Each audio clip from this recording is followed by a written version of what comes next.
अब बाजार पर इसका प्रभाव पड़ा था जब ये हिंडनबर्ग रिपोर्ट आई थी, तो बाजार पर क्या प्रभाव पड़ा था और एक्सपर्ट कमेटी की रिपोर्ट आने के बाद बाजार के एक्सपर्ट्स इसको किस तरीके से देखते हैं, आइए सुनते हैं। देवेन चोकसी हैं मार्केट एक्सपर्ट।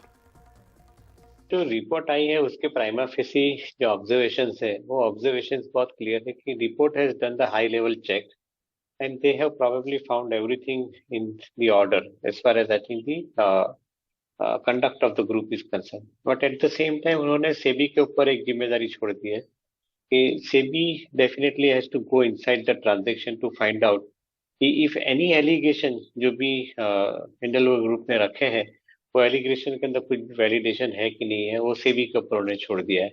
तो मैं ऐसा समझता हूँ कि जब तक सेबी अपना रिपोर्टिंग नहीं कंप्लीट करती है तब तक I think this is not going to be concluded any which वे।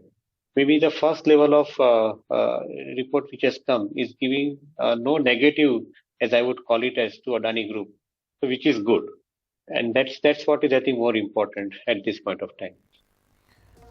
अब सिक्योरिटीज एक्सचेंज बोर्ड यानी कि सेबी भी इस मामले की जांच कर रही है, आप जानते हैं। तो इस मामले को पूर्व सेबी डायरेक्टर कैसे देखते हैं, आइए चलते हैं उनके पास। हमने बात की JN गुप्ता, पूर्व executive director security exchange board of India यानी कि सेबी। सिर्फ दो एस्पेक्ट थे जिसके ऊपर क्लैरिटी नहीं थी मार्केट में, जो जानकार लोग हैं उनके पास नहीं थी। एक था कि इक्विटी स्ट्रक्चर या होल्डिंग स्ट्रक्चर क्या है, दूसरा था कि क्या प्राइस मैनिपुलेशन हुआ है।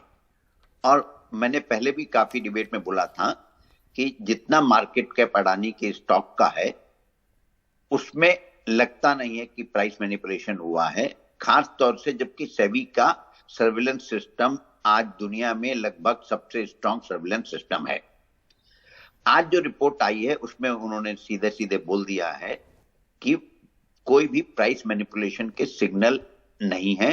सेबी ने जब भी अपना करा है और जांच करी है, कोई भी प्राइस मैनिपुलेशन के सिग्नल नहीं है।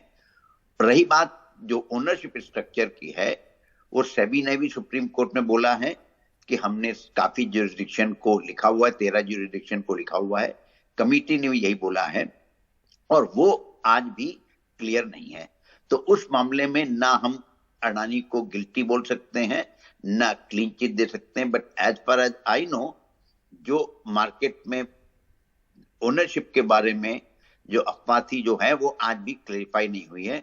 लेकिन ये ओनरशिप के बारे में जो प्रॉब्लम है ये मार्केट में पब्लिक डोमेन में बहुत पहले से थी।